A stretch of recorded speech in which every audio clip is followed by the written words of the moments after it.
if you have a problem and you have a mathematical description of it, the phenomena that you observe seem very complex. They might look turbulent or chaotic. What do? The first part of the course is based on ideas of Poincaré. That what you really want to understand is the qualitative theory of possible motions or possible consequences of your dynamical laws of evolution in time. Here we'll first try to organize possible motions, so have some sense of geometry of chaos, all possible states and their interrelations. So that's step number one. Step number two, technically this is called ergodic theory. Once you have sense for state of possible outcomes of your laws of motions, you have to start learning how to name them and how to enumerate them. So that's called symbolic dynamics, qualitative dynamics, which now starts getting very much like statistical mechanics. You start partitioning all possible states in neighborhoods. And now we'll get to the next part, how to use this, how to use your geometrical description of your dynamical system, state space. You've learned how to count, how to use this, and we'll fold these two things and produce predictions of things that you couldn't predict with a computer without thinking. What we are engaged in is we're experimenting with a souk, which is a small open online course. And in Danish word souk means sigh. Every morning I wake up with a sigh or a souk, and I tell myself, what would Brad Pitt do? Myself and my friends, we have not been trained to be a television anything. So this is a very 19th century undertaking. The core of the course is a book. It's called Chaos Book, and you can click on it under chaosbook.org. You can download it for free, read it online for free, look at anything that's available. It's all open source. This book is not supplementary material to the videos in the course.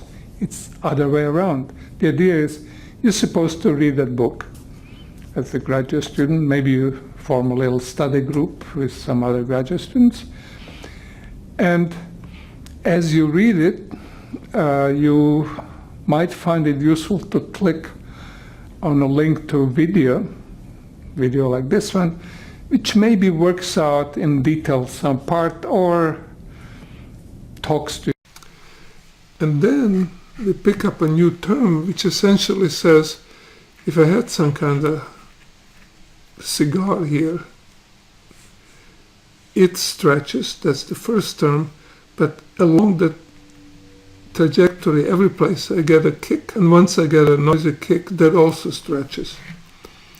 So there's an integral from t0 to t. Or somebody shows up with silly glasses and a microphone on them, and that's something that will wake you up for a moment. And when they come back, they'll be exactly the same distance. So along the flow, for a periodic orbit, not for a general trajectory, only for periodic orbit, there is no shearing at all. Intervals have exactly the same size. And these eigenvalues are telling you what the shearing is. So there is always eigenvalue 1 for periodic orbit.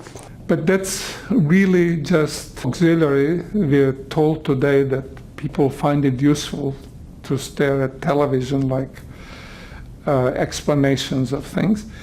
But you will actually, to make any progress in this course, you will actually have to read the book and read the examples. So examples in the book are worked out examples. They're like problem sets, but somebody has actually gone through pain of going through them. And then you'll have to work out problem sets.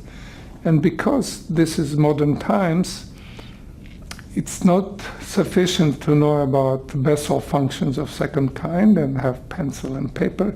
You'll actually have to compute, because there is no other way to develop any intuition about dynamics other than computation by itself should be kept under moderation.